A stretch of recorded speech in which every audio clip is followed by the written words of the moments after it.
I'm sure you've heard the news, but Sarah's story will chill you to the bone. It started with a simple text. A text that seemed innocent at first, but quickly turned into a nightmare. Sarah, a young woman living alone, was used to receiving messages from her husband, Mark, who often traveled for work. But this time, something was different. Late one night, Sarah received a strange text from her husband, Mark, who was on a business trip.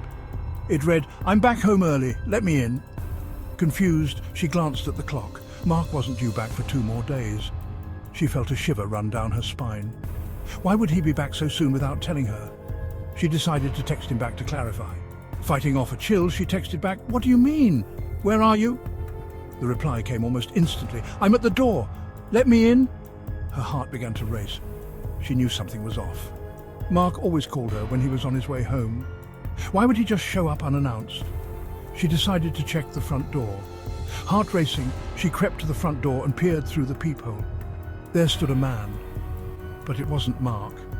The man wore a wide grin, his eyes empty and dark. Sarah backed away, unsure of what to do. She felt a wave of fear wash over her. Who was this man? And why was he pretending to be her husband? She knew she had to act fast. Just then, her phone buzzed again. It was a video message from Mark. Trembling, she opened it. Mark was tied up in a dimly lit room, desperately shouting, "Don't let him in! It's not me!" Sarah's blood ran cold. The man outside was an imposter. But how did he get Mark's phone? She knew she had to stay calm and think clearly. Panicked, Sarah dashed to the kitchen and grabbed a knife, but the banging on the door grew louder. "Let me in, Sarah," the voice pleaded, now distorted. She felt trapped. The man outside was becoming more aggressive. She knew she couldn't let him in, but she also couldn't leave Mark in danger. She had to find a way to save him. Just as she prepared to call 911, she heard a knock from the back door. Her heart sank.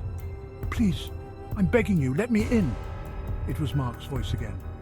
She felt a surge of hope. Maybe Mark had escaped and made his way home. But how could she be sure? She decided to check the back door.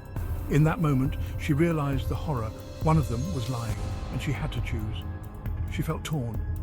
If she made the wrong choice, it could cost her and Mark their lives. She took a deep breath and tried to think logically. She knew Mark's voice better than anyone. She had to trust her instincts. Who would you trust? Comment below. Would you open the door for the man claiming to be your husband, or would you trust the video message? It's a decision no one should have to make. But in that moment, Sarah had to choose. She decided to call 911 and explain the situation. The operator assured her that help was on the way. She felt a sense of relief, but the danger was far from over. She stayed on the line with the operator, describing the man at the front door and the voice at the back door. The operator advised her to stay inside and keep all doors locked. Sarah followed the instructions, but her heart was still pounding. She could hear the man outside growing more agitated. The banging on the door became more intense. She knew she had to stay strong. Finally, she heard the sound of sirens in the distance. The police arrived and apprehended the man at the front door. They found Mark tied up in a nearby abandoned building. He was shaken but unharmed. Sarah's quick thinking had saved their lives. The man was arrested and later identified as a dangerous criminal who had been targeting women in the area. Sarah and Mark were grateful to be safe, but the experience left them both deeply shaken.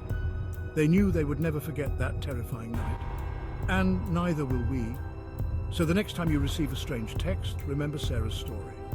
Stay vigilant and trust your instincts. You never know who might be at the door. Thank you for watching.